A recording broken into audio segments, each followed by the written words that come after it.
Ezequías no era un cristiano cualquiera.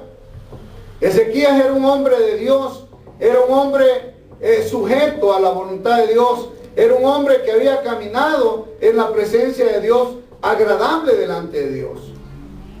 Mas sin embargo llega ese momento en que Dios le dijo, prepara tu casa porque vas a morir y no vas a vivir, le digo. Entonces eso era determinante. Pero Ezequías, como le digo, él tenía, hermano, argumentos, tenía base, tenía un porqué o cómo venir delante de la presencia de Dios y hablar con Dios. Mas sin embargo, la pregunta del $1.000.000 para nosotros sería, ¿nosotros estamos igual que Ezequías o estamos faltos? Porque la palabra dice que Ezequías estaba listo. Mas sin embargo, fíjese, a pesar de que Ezequías, supongamos que hubiera muerto, de acuerdo a lo que es, a las palabras del mismo Ezequías, dice que había caminado con Dios, ¿verdad? Ahora, en otras palabras podría decirse, era un hombre que si se moría no tenía de qué preocuparse, porque iba con Dios. Pero el asunto es si nosotros estamos en la condición de Ezequías o estamos en una condición diferente. Esa sería la pregunta. Yo no tengo que oír su respuesta. Usted conoce su vida, usted sabe cómo vive delante de Dios. Yo no lo sé. Amén. Ahora, pero Ezequías estaba listo. Luego dice la palabra de Dios, Ezequías se volvió el rostro hacia la pared y le rogó al Señor. Y mire las palabras del rey, le dice, recuerda, Señor, que yo me he conducido delante de ti con lealtad y con un corazón íntegro, y que he hecho lo que te agrada. Y dice la palabra de Dios que Ezequías se quebrantó, ¿verdad? Lloró amargamente.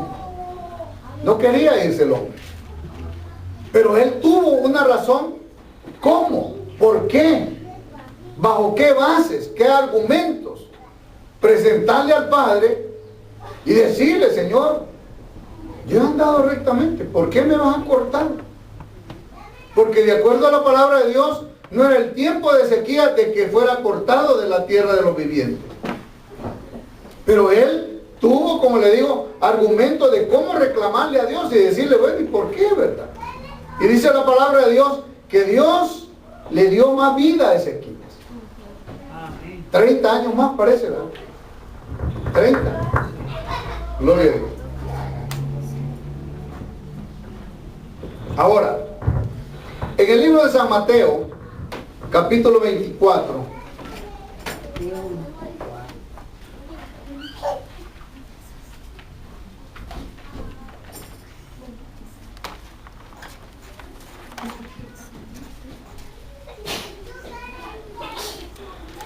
versículo 44.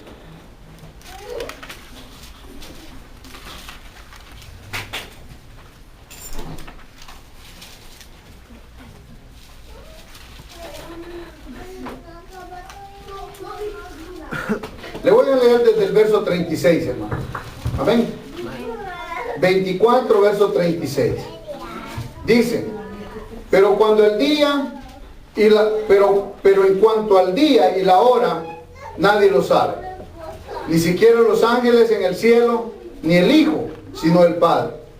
La venida del Hijo del Hombre será como en el tiempo de Noé, que en los días antes del diluvio comían, bebían, se casaban y daban en casamiento, hasta el día en que Noé entró en el arca, y no supieron nada de lo que sucedería hasta que llegó el diluvio y se lo llevó a todos.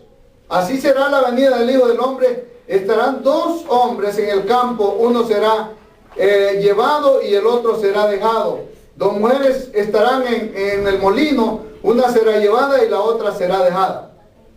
Por tanto, ahí viene el consejo para nosotros, manténganse despiertos. Eso es estar listo. Porque no sabemos qué día vendrá su Señor. Imagínense que que el Señor viniera en este momento, hermano. Nosotros, gloria a Dios, ¿verdad? Amén.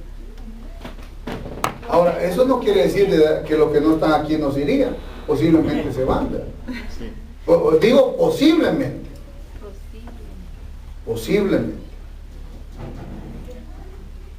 Pero, hermano, ¿se da cuenta cómo el Señor nos viene a nosotros instruyendo de que debemos de estar preparados para ese momento?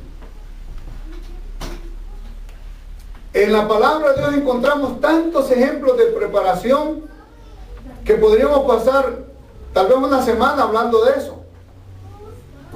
Y nosotros, así como la escritura que leímos allá en el día viernes, ¿verdad? Que nosotros no conocemos los tiempos del Señor.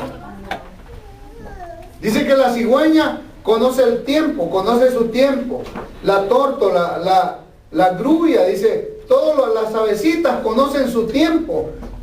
Pero nosotros, el pueblo de Dios, desconocemos el tiempo de la venida del Señor.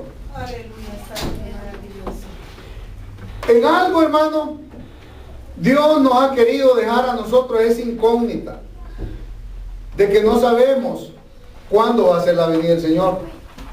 Eso está en incógnito. Nadie puede venir a decirnos a nosotros, oh, en tal fecha, en tal mes, en tal año va a venir el Señor Jesucristo. No, nadie puede hacerlo. Pero lo que podemos hacer es prepararnos nosotros para que ese día no nos agarre desprevenidos, sino que estemos preparados. Ahora, cuando hablamos de preparación, ¿qué tenemos que hacer nosotros para estar preparados? O sea, ¿en qué se conoce o qué determina que nosotros estemos preparados o no estemos preparados? Bueno, sigamos leyendo lo que dice la palabra de Dios. Dice el verso 43. Pero entiendan esto: si un dueño de casa supiera a qué hora de la noche va a llegar el ladrón, se mantendría despierto para no dejarlo forzar la entrada. Amén. Pero eso también ustedes, por eso también ustedes deben de estar preparados, porque el Hijo del Hombre vendrá cuando menos lo esperen. En otras palabras, nadie tenemos una fecha. Puede ser que venga hoy en la noche, o mañana en la mañana, o dentro de un año, o dentro de 2 o 5, no sabemos. Pero mientras tanto, ¿qué debemos de hacer nosotros como pueblo de Dios? Tenemos que estar preparados. ¿Qué es lo que debemos de hacer para preparar? Mire el verso 45. Dice: ¿quién es el siervo fiel y prudente, a quien su señor ha dejado encargado de los sirvientes para darle la comida a su debido tiempo? Oiga bien, habla para nosotros, los líderes. Que tenemos que estar, ¿qué dice ahí? Tenemos que ser prudentes. Y tenemos que darle la comida a sus siervos a su tiempo. Eso quiere decir que uno tiene que estar trabajando para empezar, ¿verdad? Porque si yo estoy acostado, yo no le puedo dar comida a los siervos. Ahora, cuando la palabra de Dios habla de que uno tiene que darle alimento a los siervos de Dios, quiere decir, eso conlleva a una actividad. ¿Cuál es la actividad? De ir a la cocina y empezar a preparar alimentos. Y no solamente eso, si nos vamos para atrás, quiere decir ir a buscar primero los alimentos, o irlos a comprar al súper, o cultivarlos, o irlos a traer al campo, cualquier cosa. Pero el asunto es traer esos alimentos a la cocina. Y cuando ya tenemos esos alimentos en la cocina, hay que prepararlos, hay que sazonarlos, hay que ponerles el agua apropiada. Todo tiene que tener su medida de acuerdo a los estatutos y mandamientos de Dios. Y luego después, hermano, hay que servirles esa comida para hacer un servicio completo. Entonces, no es solamente decir, bueno, si quieren comer, comida ya hay. Sino que hay que preparar, hay que buscar, hay que preparar, hay que servir. Tres cosas veo yo. Amén, amén. Buscar, preparar y servir. Tres cosas. Cuando usted está haciendo lo que dice el Señor en su palabra, usted no es un siervo ocioso. No está haraganeando. Usted está siempre en